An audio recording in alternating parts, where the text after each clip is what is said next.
नमस्कार, मैं पंकज आप सभी के इस वीडियो में बहुत बहुत स्वागत करता हूं और वापस आ गया हूं एक बहुत ही कमाल का वीडियो लेके जो है सप्लाई चेन मैनेजमेंट।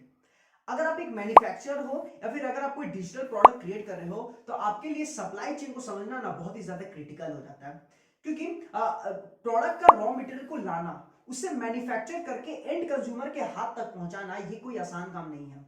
इसके लिए आपको बहुत ही ज्यादा स्ट्रेटजीज और प्लानिंग करनी पड़ती है, तब जाके आपका पूरा सप्लाई चेन इफेक्टिवली एग्जीक्यूट करता है। इसीलिए आपके लिए सप्लाई चेन को समझना ना बहुत ही ज्यादा क्रिटिकल है। इसीलिए इस वीडियो में मैं आपको बताऊंगा कि सप्लाई चेन होता क्या है, इसके एम्स और ऑब्जेक्टिव्स क्या होता है, सप्लाई चेन में स्टेक होल्डर रिलेशनशिप क्या होता है वो भी मैं आपको समझाऊंगा। तीसरा कि सप्लाई चेन के कंपोनेंट्स क्या होता है, इंटरनल फैक्टर्स, एक्सटर्नल फैक्टर्स, उसके टर्मिनोलॉजीज क्या होता है वो भी मैं आपको समझाऊंगा। चौथा कि सप्लाई चेन के कितने टाइप्स होता है वो मैं आपको बताऊंगा। पांचवा जो इंपॉर्टेंट है वो है डिमांड मैनेजमेंट, यानी सप्लाई तभी आप करोगे ना जब आपका डिमांड होगा, तो उस डिमांड को कैसे समझोगे, फोरकास्ट कैसे करोगे कि आपका फ्यूचर डिमांड क्या हो सकता है वहां पे।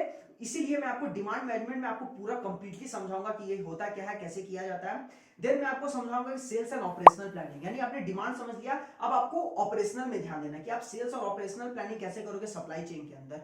देन आता है इन्वेंट्री मैनेजमेंट, और आखिरी में आपको समझाऊंगा कि आपका जो पूरा सप्लाई चेन चल रहा है वो सप्लाई चेन कितने अच्छी तरीके से काम कर रहा है, कितना अच्छी तरीके से परफॉर्म कर रहा है, उसके कुछ डिटेल में केपीआईज होता है। यानी आप की परफॉर्मेंस इंडिकेटर से ये नाप सकते हो कि आपका जो सप्लाई चेन है वो कितने अच्छी तरीके से परफॉर्म कर रहा है, वो भी मैं आपको इस वीडियो में कवर करूंगा। यानी ये बहुत ही अच्छा वीडियो होने वाला है, लंबा वीडियो होने वाला है, क्योंकि यहाँ पे मैं बहुत ज्यादा कंटेंट कवर कर रहा हूँ। इसीलिए इस वीडियो को एकदम अंत तक देखेगा, क्योंकि सप्लाई चेन को सिर्फ ऊपर से समझना काफी नहीं है, आपको एकदम डिटेल में समझना पड़ेगा, तभी आप सप्लाई चेन को अच्छी तरीके से समझ पाओगे और आगे जाके फ्यूचर में आप उसे एग्जीक्यूट कर पाओगे। इसीलिए इस वीडियो को एकदम अंत तक देखेगा, और ये मेरी जिम्मेदारी है कि आपको पूरा सही नॉलेज दे पाऊं और कंप्लीट नॉलेज दे पाऊं। इसीलिए आपको पूरा अंत तक देखना है, सच दैट आपको ये पूरा सप्लाई चेन मैनेजमेंट समझ में आ जाए। तो अब हम लोग डायरेक्टली बढ़ते हैं अपने मेन टॉपिक। तो सबसे पहले ये समझते हैं कि सप्लाई चेन मैनेजमेंट होता क्या है। इसे आप ऐसे समझो कि आपका जो प्रोडक्ट है ना वो एक फ्लो में जाता है, यानी आपका जो प्रोडक्ट है उसे आप एंड कस्टमर तक कैसे पहुंचाओगे, इसके बीच का प्रोसेस ही सप्लाई चेन मैनेजमेंट है। यानी आपका जो प्रोडक्ट है वो आपका पहले प्रोडक्ट नहीं होता, वो एक रॉ मटेरियल होता है। तो उस रॉ मटेरियल को आप फिनिश प्रोडक्ट में क्रिएट करते हो, वो फिनिश प्रोडक्ट आप देन डिस्ट्रीब्यूटर को देते हो, डिस्ट्रीब्यूटर अपने रिटेलर को देता है, तब जाके आपके एंड कस्टमर के पास पहुंचता है। तो इस ये जो फ्लो बन रहा है ना, ये एक सिस्टम की तरह काम करता है। इस सिस्टम को मैनेज करना ही सप्लाई चेन मैनेजमेंट है। यानी जितने अच्छे तरीके से इस सिस्टम को आप मैनेज करोगे उतना ही आपका सप्लाई चेन एफिशिएंटली काम करेगा। तो यही सप्लाई चेन मैनेजमेंट होता है। तो एक बार मैं आपको सप्लाई चेन मैनेजमेंट का वो फ्लो है ना उससे समझा देता हूं। सबसे पहले आता है आपका इनपुट, इनपुट के बाद आता है सप्लायर, देन आता है मैन्युफैक्चर। अब आप सोच रहे होंगे कि मैंने सप्लायर से क्यों नहीं स्टार्ट किया, मैंने इनपुट से क्यों स्टार्ट किया। इनपुट है क्या, इसे आप ऐसे समझो कि अगर आप एक बिल्डिंग बना रहे हो तो उसमें आयरन रॉड लगता है, वो आयरन रॉड तो आपको सप्लायर ला के देगा, लेकिन वो जो सप्लायर है उसे आयरन कहां से मिल रहा है, उसे एक मिनरल से मिल रहा है जिसको हम लोग बोलते हैं आयरन ओर। आयरन ओर एक मिनरल है, वो इनपुट होता है। वो इनपुट्स को लेके, वो जो आयरन हो रहा है उससे लेके वो आयरन रॉड क्रिएट करता है, तब जाके वो मैन्युफैक्चर के पास पहुंचता है। अब आपको ये समझ में आया, तो सबसे पहले input, then supplier, then manufacturer, then distributor, then retailer, और आखिरी में आपका एंड कस्टमर। इस तरीके से ये पूरा फ्लो काम करता है। जितने अच्छी तरीके से इस फ्लो को आप संभालोगे उतना ही आपका सप्लाई चेन अच्छी तरीके से मैनेज होगा। तो आप समझते हैं कि सप्लाई चेन मैनेजमेंट का ऑब्जेक्टिव्स क्या होता है। सबसे पहला ऑब्जेक्टिव होता है कि आपका जो डिमांड है और जो आपका सप्लाई है उसे मैच करना। बोलने में बहुत आसान लगता है कि मार्केट में मान के चलिए डिमांड 100 है तो मैं भी 100 प्रोडक्ट बना दूंगा, हो जाएगा सप्लाई और डिमांड मैच। ऐसा नहीं होता है। मार्केट में जो डिमांड चल रहा है आप उसका एग्जैक्ट फिगर नहीं निकाल सकता है, आपको एस्टिमेशन और आपको फोरकास्टिंग करना पड़ेगा कि मार्केट में डिमांड इतना का चल रहा है, मुझे इस हिसाब का प्रोडक्ट बनाना है। तो ये जो पर्टिकुलर चीज है ना, इस दोनों को मैच कराना बहुत ज्यादा मुश्किल है एक्चुअली में, प्रैक्टिकली। इसीलिए सबसे इंपॉर्टेंट ऑब्जेक्टिव होता है सप्लाई चेन मैनेजमेंट का कि आपको सबसे पहले डिमांड और सप्लाई को मीट कराना है। ये तभी पॉसिबल होगा जब आपका एफिशिएंट सप्लाई चेन मैनेजमेंट होगा। और जो दूसरा ऑब्जेक्टिव है कि कैसे आप राइट प्रोडक्ट को राइट प्लेस में पहुंचाओगे, राइट क्वांटिटी को राइट टाइम पे पहुंचाओगे, और राइट क्वालिटी ऑफ प्रोडक्ट को कैसे आप राइट प्राइस पे दोगे। ये सप्लाई चेन मैनेजमेंट का दूसरा सबसे बड़ा ऑब्जेक्टिव है। यानी सही प्रोडक्ट को सही जगह, सही क्वांटिटी का प्रोडक्ट को सही टाइम पे, और सही क्वालिटी प्रोडक्ट को सही प्राइस पे कैसे दोगे, ये सप्लाई चेन मैनेजमेंट का दूसरा सबसे बड़ा ऑब्जेक्टिव होता है। तो ये था सप्लाई चेन मैनेजमेंट और उसके क्या ऑब्जेक्टिव्स होता है। अब बात करते हैं स्टेक होल्डर रिलेशनशिप की। आप सोच रहे हैं कि सप्लाई चेन मैनेजमेंट में स्टेक होल्डर रिलेशनशिप क्या कर रहा है। जी हाँ, बहुत ही ज्यादा इंपॉर्टेंट चीज है स्टेक होल्डर रिलेशनशिप। क्योंकि अगर आपने अपना रिलेशनशिप, अगर आपने अपने बिजनेस का रिलेशनशिप अपने सप्लायर, डिस्ट्रीब्यूटर, रिटेलर और कस्टमर के साथ अच्छा नहीं रखा ना, तो आपका बिजनेस कभी भी ग्रो नहीं करेगा। आप रियल एग्जांपल देख लीजिए, आप उन बिजनेसेस को देखिए जो आपके घर के आसपास है। देखिए उनका रिलेशनशिप कितना ज्यादा स्ट्रांग अपने सप्लायर से, अपने कस्टमर से। जिस बिजनेस का रिलेशनशिप अपने सप्लायर, कस्टमर, रिटेलर, डिस्ट्रीब्यूटर के साथ स्ट्रांग होता है ना, वो बहुत ही ज्यादा तेजी से ग्रो करता है। इसीलिए सप्लाई चेन मैनेजमेंट में स्टेक होल्डर रिलेशनशिप बहुत ही ज्यादा इंपॉर्टेंट रोल प्ले करता है। तो अगर मैं बात करूं स्टेक होल्डर की, तो आपका सप्लायर आपका स्टेक होल्डर होगा, आपका डिस्ट्रीब्यूटर, रिटेलर और कस्टमर आपका स्टेक होल्डर होगा। तो यानी आपका जो वर्टिकल रिलेशनशिप है ना, उसको स्ट्रांग करना है। वर्टिकल रिलेशनशिप में क्या है, सप्लायर, मैन्युफैक्चरर, डिस्ट्रीब्यूटर, रिटेलर और कस्टमर, इनके बीच जो भी ये सारे आपके स्टेक होल्डर है, इनके साथ आपको अपना रिलेशनशिप बहुत ही ज्यादा स्ट्रांग रखना है। जितना ज्यादा आप अपना रिलेशनशिप इनके साथ स्ट्रांग रखेंगे ना, आपका बिजनेस उतना ज्यादा तेजी से ग्रो करेगा। इसीलिए आपको अपने जितने भी स्टेक होल्डर्स हैं उनके साथ क्लोज कोलैबोरेशन करके रखना है, उनके साथ कनेक्शन बना के रखना है। जितना अच्छा आपके साथ उनका कनेक्शन होगा ना, आपका रिलेशनशिप उतना ज्यादा स्ट्रांग होगा। दूसरा है कि आपको उनके साथ कलेक्टिव लॉन्ग टर्म प्लानिंग करनी है। लॉन्ग टर्म प्लानिंग करने से क्या होगा, जितने भी आपके स्टेक होल्डर्स हैं, जैसे कस्टमर, डिस्ट्रीब्यूटर, रिटेलर, सप्लायर, उनको आपका विजन समझ में आने लगेगा। आपका क्या विजन है, पर्पस है, मिशन है, गोल है, वो उनको समझ में आने लगेगा। उनको समझ में आने से क्या होगा ना, वो आपके साथ कनेक्ट बना के रखेंगे, वो आपके साथ जुड़ना चाहेंगे। इसीलिए आपको उनके साथ रिलेशनशिप स्ट्रांग रखना है। तो स्टेक होल्डर रिलेशनशिप क्यों बहुत ज्यादा इंपॉर्टेंट है, इसे हम लोग केस स्टडी से समझते हैं। वॉल्वो का एक केस स्टडी है, 1990s में वॉल्वो ग्रीन कलर की कार को लॉन्च किया था। वो जो ग्रीन कलर का कार था ना, वो बहुत ही ज्यादा मार्केट में अच्छी तरीके से परफॉर्म नहीं किया। इसलिए जितने भी डिस्ट्रीब्यूटर और शोरूम ओनर्स थे, उन्होंने सोचा कि इस कार को हम लोग डिस्काउंट में बेच देंगे। डिस्काउंट में बेचने से क्या हुआ कि वो कार का डिमांड बढ़ गया। बढ़ने का मतलब क्या, वो सारा इन्वेंट्री क्लियर हो गया, क्योंकि उन्होंने डिस्काउंट में वो कार को बेच दिया था। मार्केट में तो ऐसा हुआ था, लेकिन वॉल्वो का जो टॉप मैनेजमेंट था, उन्हें लगा कि उनका जो कार का डिमांड है वो बढ़ गया। इसीलिए उन्होंने और भी कार को मैन्युफैक्चर करना स्टार्ट कर दिया। जब उन्होंने कार को मैन्युफैक्चर किया, वापस मार्केट में लेके आया, फेल हो गया। तब वॉल्वो को बहुत ही ज्यादा समझ में नहीं आया कि ये ऐसा हुआ क्यों। तब उन्होंने मार्केट में रिसर्च किया, सर्वे किया, तब पता चला कि वो जो वॉल्वो कार था उनका ग्रीन कलर का, वो इसीलिए उसका डिमांड बढ़ गया था क्योंकि डिस्ट्रीब्यूटर और शोरूम ओनर्स ने उस कार को डिस्काउंट में बेच दिया था। लेकिन क्योंकि जो डिस्ट्रीब्यूटर और जो भी डिस्ट्रीब्यूटर थे, जो भी उनके शोरूम ओनर थे, उनका कनेक्शन वॉल्वो के टॉप मैनेजमेंट के साथ सही तरीके से नहीं था, इसीलिए ये चीज उनको पहले नहीं समझ में आया। अब आपको समझ में आया क्यों स्टेक होल्डर रिलेशनशिप को निभाना बहुत ज्यादा इंपॉर्टेंट है। क्योंकि वॉल्वो की ये गलती से हमको समझ में आता है। वॉल्वो ने क्योंकि अपने डिस्ट्रीब्यूटर के साथ अच्छे तरीके से नेटवर्क कनेक्शन नहीं बना के रखा, इसीलिए उनको कभी पता ही नहीं चला कि ग्रीन कलर का डिमांड एक्चुअली में डिस्काउंट देने के कारण से बढ़ा था। अगर पता चलता तो वॉल्वो को इतना ज्यादा नुकसान नहीं होता। इसीलिए सप्लाई चेन के अंदर स्टेक होल्डर रिलेशनशिप को मैनेज करना बहुत ही ज्यादा इंपॉर्टेंट है आपके बिजनेस के लिए। तो ये सप्लाई चेन मैनेजमेंट के कंपोनेंट्स क्या होता है, बेसिकली मैं यहाँ पे तीन चीज समझाऊंगा। सबसे पहले टर्मिनोलॉजी, इंटरनल फंक्शन और एक्सटर्नल फंक्शन। टर्मिनोलॉजी में क्या है, दो चीज है। सबसे पहला original equipment manufacture. Original equipment manufacture का मतलब जो एक्चुअली में वो प्रोडक्ट को बना रहा है, वो होता है ओरिजिनल इक्विपमेंट मैन्युफैक्चर। अगर मैं आपको एग्जांपल समझाऊं कि एप्पल का जो प्रोडक्ट है, उसे वो एप्पल खुद नहीं बनाता है। वो एप्पल के प्रोडक्ट्स को कौन बनाता है, फॉक्सकॉन बनाता है। यानी फॉक्सकॉन हुआ आपका ओरिजिनल इक्विपमेंट मैन्युफैक्चर। तो ये एक टर्मिनोलॉजी हुआ। दूसरा है value added reseller. Value added reseller क्या है, प्रोडक्ट किसी और ने बनाया, आपने उस प्रोडक्ट को खरीदा और उसे आपने अपने ब्रांड नेम में बेचना स्टार्ट कर दिया, ये हुआ वैल्यू एडेड रीसेलर। यानी मैन्युफैक्चरर कोई और है, उससे आपने प्रोडक्ट खरीदा और उसे आपने अपना ब्रांड नेम, अपना टैग लगा के उसे अपने नाम पे बेचना स्टार्ट कर दिया, ये वैल्यू एडेड रीसेलर होता है। तो ये था उसका टर्मिनोलॉजी। इंटरनल फंक्शन क्या होता है सप्लाई चेन मैनेजमेंट के, यानी सप्लाई चेन मैनेजमेंट का इंटरनल यानी बिजनेस के अंदर उसका क्या फंक्शन होता है। सबसे पहला परचेजिंग प्रोक्योरमेंट, यानी रॉ मटेरियल को परचेज करना, उसे प्रोक्योर करना, वो होता है इंटरनल फंक्शन में। देन आपका आता है quality assurance, then warehousing, logistics, then dispatch, ये आपके इंटरनल फंक्शन में आता है। और आखिरी आता है प्रोडक्ट प्लानिंग, ये इंटरनल फंक्शन होता है। सप्लाई चेन मैनेजमेंट के एक्सटर्नल बाहरी फंक्शन क्या होता है, सबसे पहला distribution, logistics, freight forwarding, custom handling, then आपका आता है शिपिंग सेफ्टी और आखिरी एक्सटर्नल वेयरहाउसिंग। ये सारे इनके एक्सटर्नल फंक्शंस में आते हैं। तो अब हम लोग समझ लेते हैं कि सप्लाई चेन मैनेजमेंट के टाइप्स क्या होता है। टाइप समझने से पहले मैं आपको प्रोडक्ट के दो टाइप्स बता देता हूँ। सबसे पहला होता है फंक्शनल प्रोडक्ट, यानी वो प्रोडक्ट जो मार्केट में अभी एग्जिस्ट करता है, यानी जो लोग अभी इसे इस्तेमाल कर रहे हैं, वो प्रोडक्ट होता है। और दूसरा होता है इनोवेटिव प्रोडक्ट, यानी कोई नया टेक्नोलॉजी आ गया, उससे एक नया प्रोडक्ट क्रिएट हुआ, वो एक प्रोडक्ट होता है। तो अगर मैं बात करूं फंक्शनल प्रोडक्ट की, यानी जैसे बाइक्स जो पेट्रोल और डीजल से चलती है, वो फंक्शनल प्रोडक्ट हुआ। इलेक्ट्रिक कार से इलेक्ट्रिक बाइक्स हुआ आपका इनोवेटिव प्रोडक्ट। तो इससे आपको समझ में आ गया होगा कि प्रोडक्ट के दो टाइप होता है। इसी से आपके दो इंपॉर्टेंट सप्लाई चेन बनता है, एक है एफिशिएंट सप्लाई चेन और दूसरा है responsive supply chain. Efficient supply chain क्या है, जहां पे ये मेनली फंक्शनल प्रोडक्ट में अच्छी तरीके से काम आता है, क्योंकि आपको पता है कि मार्केट में डिमांड कितना आने वाला है, स्टेबल प्रोडक्ट है, इसलिए आपका यहाँ पे डिस्ट्रीब्यूशन कॉस्ट लो हो जाता है, क्योंकि यहाँ पे आप इकोनॉमीज ऑफ स्केल बिल्ड कर लेते हो। और देन है आपका कि यहाँ पे आप रिसोर्सेज को अच्छी तरीके से इस्तेमाल कर पाते हो। और तीसरा है कि यहाँ पे एफिशिएंट सप्लाई चेन होने के कारण आप एक स्टैंडर्ड ऑपरेशन को क्रिएट कर पाते हो।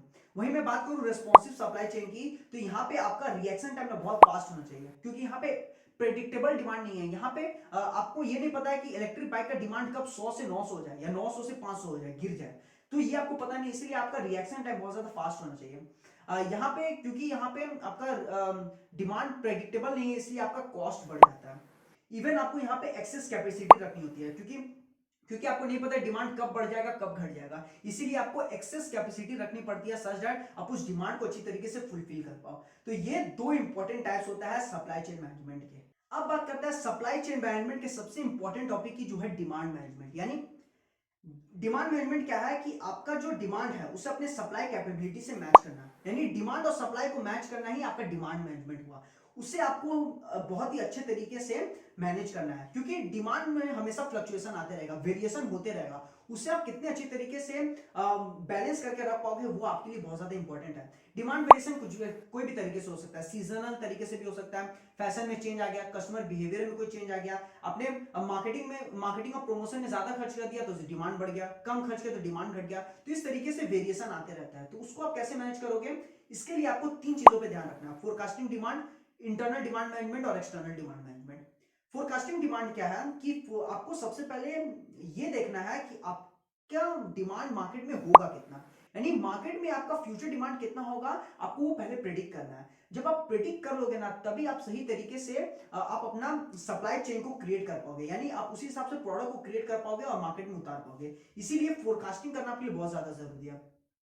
फोरकास्टिंग आप कैसे करोगे, आपको यहाँ पे कोलैबोरेटिव फोरकास्टिंग करनी है, यानी आपको अपने जितने भी स्टेक होल्डर्स है, जैसे डिस्ट्रीब्यूटर, सप्लायर, रिटेलर, देन जितना आपके जो कस्टमर है, उनके साथ आपको अच्छी तरह से कोलैबोरेटिव फोरकास्टिंग करनी है, यानी आपको उनके साथ बैठना है, उनके साथ मीटिंग करना है, उनसे आपको सर्वे करना है, सच दैट आपको ये समझना है कि आपका मार्केट में डिमांड कितने का है। ये आपके लिए बहुत ज्यादा जरूरी है। डिमांड फोरकास्टिंग से क्या होगा ना कि आप एक एक्यूरेसी बिल्ड करोगे, आपको ये समझ में आएगा कि मार्केट में डिमांड कितना का होने वाला है, ये आपको अच्छी तरीके से समझ में आने लगेगा। दूसरा है कि आप ना आपको एंड कस्टमर का जो डिमांड है ना, वो अच्छी तरीके से समझ में आ जाएगा, यानी एक्चुअली में डिमांड कितना होने वाला है वो आप अच्छी तरीके से प्रेडिक्ट कर पाओगे। दूसरा है एक्सटर्नल डिमांड मैनेजमेंट, यानी बाहरी तरीके से जो आपके डिमांड में इफेक्ट पड़ रहा है उसे आप कैसे मैनेज करोगे, ये एक्सटर्नल डिमांड मैनेजमेंट हुआ है। तो सबसे पहले आप अपने प्राइस से इसको मैनेज कर सकते हो, यानी अगर आपके मार्केट में प्रोडक्ट का डिमांड घट गया है तो आप अपने प्राइस को भी घटा दो, आपका डिमांड बढ़ जाएगा, तो इस तरीके से कर सकते हो। दूसरा है कि आप अपना मार्केटिंग और प्रमोशन से भी अपना डिमांड को बढ़ा घटा सकते हो। अगर आपका मार्केट में डिमांड कम है तो आप अपना मार्केटिंग बढ़ा दो, लोग आपके प्रोडक्ट के बारे में अवेयर हो गए तो आपका डिमांड बढ़ जाएगा। तीसरा है कि आप लोगों को इंसेंटिवाइज कीजिए कि वो फ्रीक्वेंट आपसे बाय करें और आप उन्हें फास्ट डिलीवरी दो। ये 10 मिनट डिलीवरी स्टार्टअप्स करते हैं, आपने देखा होगा ब्लिंकिट, ज़ेप्टो आपको 10 मिनट डिलीवरी देते हैं। आप उनसे कोई भी सामान मंगाओगे, आप उनसे 2 पेंसिल भी मंगाओगे ना तो वो आपको आके डिलीवर कर देंगे। इससे क्या हुआ कि आपका एक ऑटोमेटिक डिमांड बढ़ जाएगा, तो आप ये कर सकते हो। और जो चौथा है वो है इंफॉर्मेशन शेयरिंग। इंफॉर्मेशन शेयरिंग से भी आप अपना डिमांड को बढ़ा सकते हो।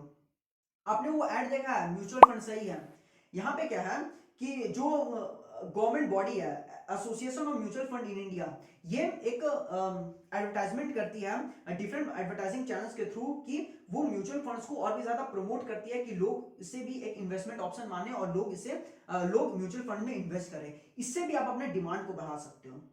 और जो तीसरा है वो है internal demand management. Internal demand management क्या है कि आपका जो इंटरनल फैक्टर के कारण से कैसे आपका डिमांड को आप मैनेज करोगे, वो होता है इंटरनल डिमांड मैनेजमेंट। यानी अगर आपका प्रोडक्ट का डिमांड मार्केट में 100 का है लेकिन आपका मशीन ही खराब हो गया जिससे वो प्रोडक्ट बनेगा तो आपका डिमांड इफेक्ट करेगा। तो इसको आप कैसे मैनेज करोगे, ये इंटरनल डिमांड मैनेजमेंट में आता है। तो सबसे पहला है कि आपको अपना डिफेक्ट रेट को कम करना है। डिफेक्ट रेट यानी आप जितना प्रोडक्ट बना रहे हो उसमें से कितना प्रोडक्ट खराब हो जा रहा है। 100 प्रोडक्ट बना रहे हो 5 खराब हो जा रहा है, उससे आप कम से कम रखो। 100 प्रोडक्ट बना रहे हो तो एक ही खराब हो, इससे क्या होगा कि आप मार्केट में ज्यादा प्रोडक्ट ऑफर कर पाओगे। दूसरा है अपना लीड टाइम को रिड्यूस कीजिए।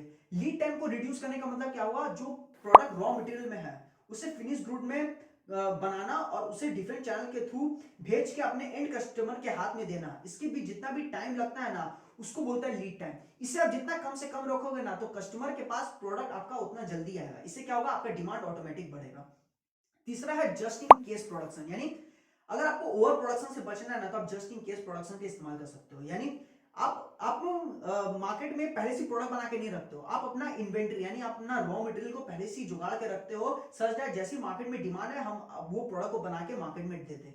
इस तरीके से आप जस्ट इन केस प्रोडक्शन कर सकते हो। या फिर इससे भी एडवांस क्या है, just in time production. Just in time production क्या है कि आपके पास रॉ मटेरियल भी नहीं होता इन्वेंटरी में, आप पहले से ही सप्लायर के साथ साठ गांठ करके रखते हो, सच दैट जैसी मार्केट में डिमांड आए सप्लायर आपको प्रोडक्ट ला के देगा, रॉ मटेरियल ला के देगा, आप रॉ मटेरियल से फिनिश गुड बनाओगे और वो मार्केट में सप्लाई कर दोगे।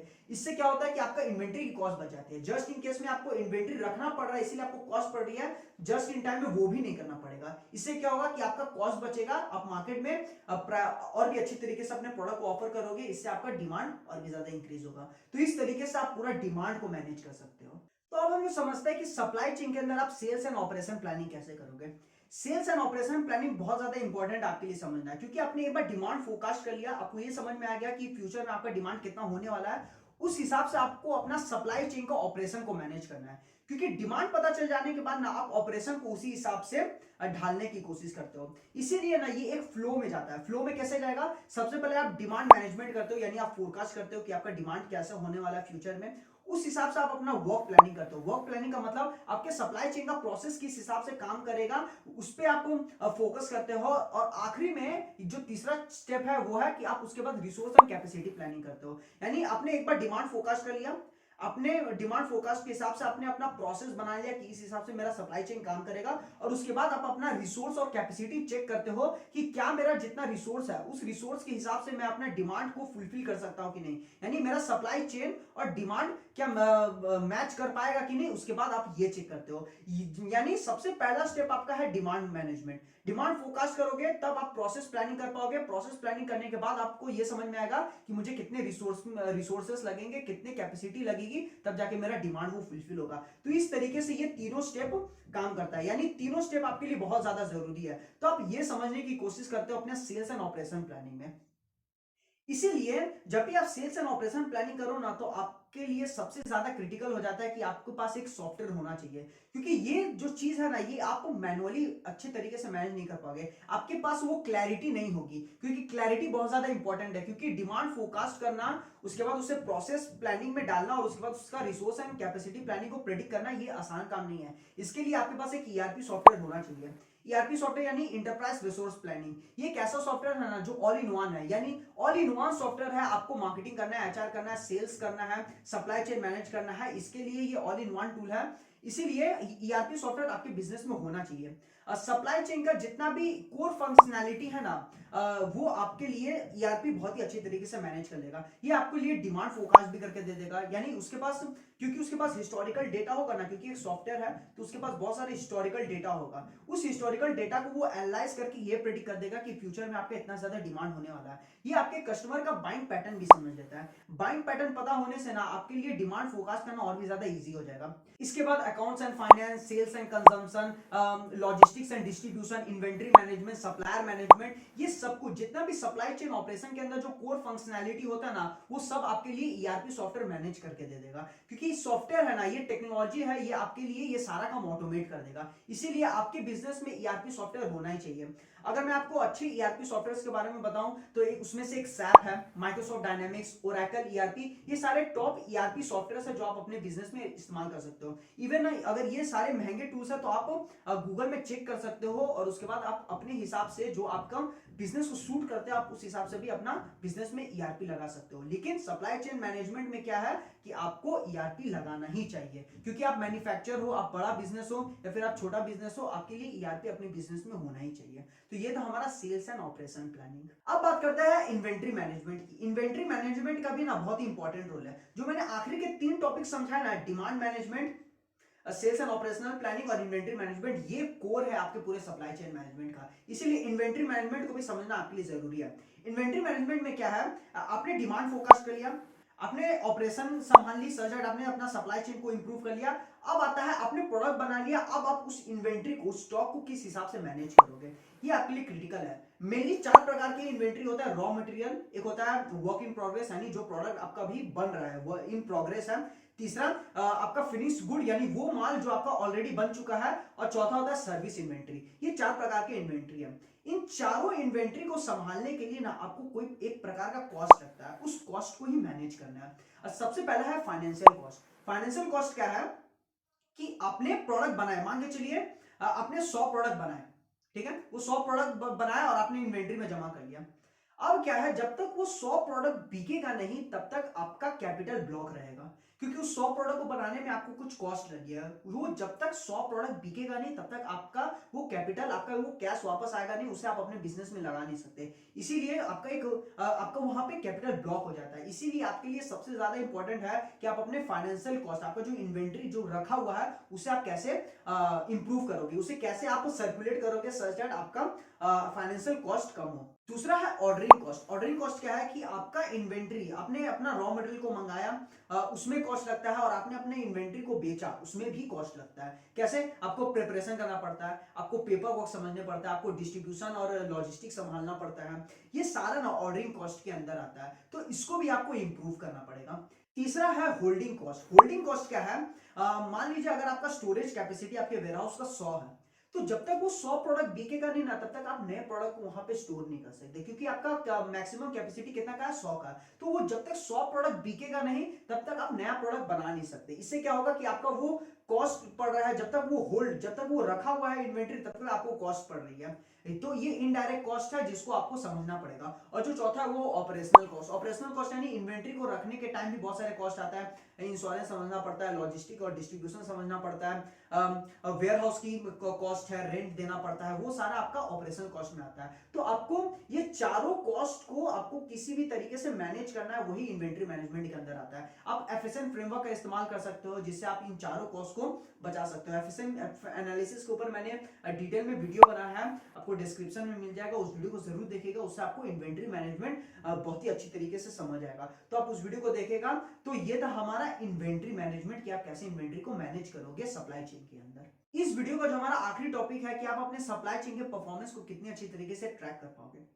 सप्लाई चेन के परफॉर्मेंस को ट्रैक करना आपके लिए बहुत ज्यादा जरूरी है, क्योंकि आपने भले स्टेक होल्डर रिलेशनशिप संभाल लिया, आपको भले components, types of supply chain समझ में आ गया, आपने डिमांड मैनेज कर लिया, आपने सेल्स एंड ऑपरेशन प्लानिंग कर ली, और आपने इन्वेंट्री को भी मैनेज कर लिया। लेकिन अगर आपको ये नहीं पता चलेगा कि आपका पूरा ये जो सप्लाई चेन है ये कितने अच्छी तरीके से काम कर रहा है, तो सब बेकार है। इसीलिए मैं आपको 6 इंपॉर्टेंट सप्लाई चेन के मैट्रिक्स बता देता हूं, जिसके बेसिस में आपको अपना पूरा सप्लाई चेन को के परफॉर्मेंस को ट्रैक करना है। सबसे पहले इन्वेंट्री टर्नओवर रेशियो।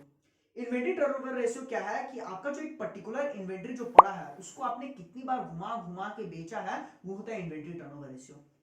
एग्जांपल समझाता हूं। मान लीजिए अगर आपके पास 1 लाख रुपए का इन्वेंट्री था और आपने उसे 10 दिन में ही बेच दिया, फिर आपके पास 10 दिन में बेचने के बाद क्या हुआ, आपके पास वापस वो कैश आया, उस कैश से आपने वापस एक इन्वेंट्री खरीदा 1 लाख रुपए का, फिर उसे आपने बेच दिया 10 दिन के अंदर। तो ये साइकिल एक पर्टिकुलर पीरियड के अंदर आपने कितनी बार परफॉर्म किया, वही होता है इन्वेंट्री टर्नओवर रेशियो। जितना अच्छा आपका ये इन्वेंट्री टर्नओवर रेशियो होगा, यानी जितना ज्यादा आपका इन्वेंट्री टर्नओवर रेशियो होगा, आपके बिजनेस के लिए उतना ही ज्यादा अच्छा है, आपके सप्लाई चेन के लिए उतना ज्यादा अच्छा है। दूसरा इन्वेंट्री टर्नओवर डेज। ये क्या है, अगर आपके पास एक पर्टिकुलर अमाउंट ऑफ इन्वेंट्री है, उसको आपने कितने दिन में बेच दिया, वो होता है इन्वेंट्री टर्नओवर डेज। यानी अगर आपके पास 1 लाख रुपए का इन्वेंट्री है और आपने 2 दिन में बेच दिया, फिर आपने 2 दिन में बेचने के बाद फिर आपके पास इन्वेंट्री आएगा 1 लाख रुपए का, फिर आपने उसे 2 दिन में बेच दिया। तो अब ये चेक कीजिए कि आपने अपने पर्टिकुलर इन्वेंट्री को कितने दिन में बेचा। जितना ज्यादा आपका ये कम होगा ना, आपको ये समझ में आ जाएगा कि आपका सप्लाई चेन उतनी अच्छी तरीके से परफॉर्म कर रहा है। तीसरा है cash to cash cycle time. Cash to cash cycle time क्या है, आपने अगर एज अ मैन्युफैक्चरर अगर आपने रॉ मटेरियल खरीदा, उस रॉ मटेरियल से आपने प्रोडक्ट बनाया, उसे आपने डिस्ट्रीब्यूशन और लॉजिस्टिक्स से अपने रिटेलर के पास पहुंचाया, रिटेलर आपके कस्टमर को बेचा, कस्टमर से जो कैश आया वो आपके पास पहुंचा। इस पूरे साइकिल में वो कैश आपके पास कितने दिन में आया उसे आपको कैलकुलेट करना है। यानी रॉ मटेरियल खरीदने के टाइम जो आपके पास आपका जो कैश गया वो घुमा के रॉ आपने उस प्रोडक्ट को बनाया, लॉजिस्टिक और डिस्ट्रीब्यूशन से रिटेलर के पास पहुंचा, फिर वो कस्टमर को दिया, कस्टमर से कैश आया और फिर वो आपके बिजनेस तक पहुंचा। इसके बीच आपका कितना समय लगा वो होता है cash to cash cycle time. जितना ज्यादा आपका ये कम होगा ना cash to cash cycle time, आपको ये समझ में आ जाएगा कि आपका सप्लाई चेन उतनी अच्छी तरीके से परफॉर्म कर रहा है। नेक्स्ट है customer lead time. Customer lead time क्या है? कस्टमर ने आपसे प्रोडक्ट खरीदा, वो प्रोडक्ट खरीदने के बाद उसके हाथों तक कितने दिनों में पहुंचा वो होता है कस्टमर लीड टाइम। यानी अगर उसने प्रोडक्ट खरीदा, पहले दिन में प्रोडक्ट खरीदा और अब वो प्रोडक्ट 3 दिन बाद उसके हाथों तक पहुंचा तो वो होता है कस्टमर लीड टाइम। तो इसका आप एक एवरेज निकालो, देखो कि आपका कस्टमर लीड टाइम कितना है। जितना ज्यादा आपका एक कस्टमर लीड टाइम होगा ना आपके लिए उतना ही ज्यादा अच्छा। नेक्स्ट है on time full rate. On time full rate क्या है कि इसे बहुत ज्यादा ना लॉजिस्टिक कंपनीज और ई कॉमर्स कंपनी इस्तेमाल करती है। ऑन टाइम फुल रेट क्या है कि जब भी आप अमेजोन में कोई भी प्रोडक्ट ऑर्डर करोगे तो वहां पे लिखा था estimated delivery with in 7 days. अब आप ये चेक कीजिए कि जितने लोगों को आपने कमिट किया कि हम 7 डेज के अंदर डिलीवरी कर देंगे, उनमें से आपने कितने लोगों को किया। फॉर एग्जांपल अगर 100 लोगों को आपने एस्टिमेट किया कि हम 7 डेज में डिलीवरी कर देंगे, उनमें से आपने कितने लोगों को किया इसका परसेंटेज निकालो। मान लीजिए 100 में से आपने केवल 85 लोगों को ही 7 डेज के अंदर डिलीवरी दिया, तो आपका ऑन टाइम फुल रेट कितना हो जाएगा? 85% का। इसे इंप्रूव कीजिए। जितना ज्यादा आप ऑन टाइम फुल रेट को इंप्रूव करोगे ना, इसे आप 100 के आसपास पहुंचे, 99, 99.9 इतना तक पहुंचाओगे ना, तो आपको समझ में आ जाएगा कि आपका सप्लाई चेन बहुत ही ज्यादा स्ट्रॉन्ग है। ये होता है कि ऑन टाइम फुल रेट। जो हमारा आखिरी केपीआई है ना वो है फिल रेट। फिल रेट क्या है कि मान लीजिए अगर किसी कस्टमर ने एक साथ 100 बुक ऑर्डर किया, अब आप ये देखिए कि आपके करंट इन्वेंट्री में क्या वो 100 बुक पड़े हैं जिसको उसने ऑर्डर किया है, ये होता है फिल रेट। मान लीजिए अगर कस्टमर ने 100 बुक ऑर्डर किए लेकिन आपके इन्वेंट्री में केवल 80 बुक है, तो आपका फिल रेट कितना हो जाएगा? 80% का हो जाएगा। हालांकि एज अ बिजनेस आप अगर आपके पास 80 करंट इन्वेंट्री में है तो आप पीछे से और 20 बुक मंगा के आप डिमांड सप्लाई को मैच करोगे, लेकिन यहाँ पे इसका मकसद ये है कि अगर कस्टमर ने 100 बुक ऑर्डर किए तो आपके करंट इन्वेंट्री में कितना बुक पड़ा हुआ है उससे ये फिल रेट पता चलता है। इस तरीके से आपको समझ में आएगा कि कस्टमर अगर इतना ऑर्डर कर रहा है तो मेरे इन्वेंट्री में इतना पड़ा हुआ है। इससे आपको बहुत ज्यादा क्लैरिटी हो जाएगी कि आपका सप्लाई चेन या फिर आपका इन्वेंट्री मैनेजमेंट कितना ज्यादा स्ट्रॉन्ग है या नहीं है।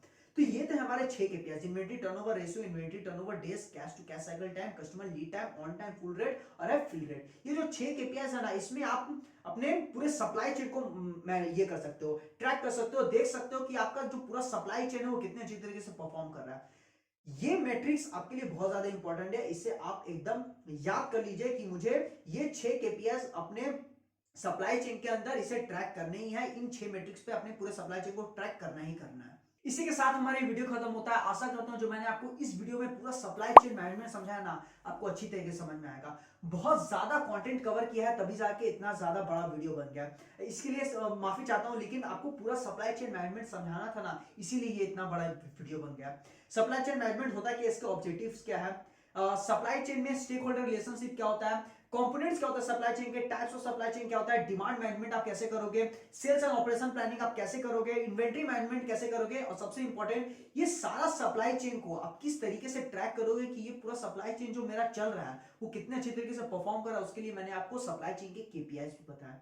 ये सारा अगर आप एक साथ अगर इस वीडियो में अगर आप देख लोगे ना, तो आपको सप्लाई चेन के बारे में अच्छा सब कुछ समझ में आ जाएगा। ए टू जेड मैंने आपको पूरा सप्लाई चेन के बारे में इस वीडियो में आपको बता दिया।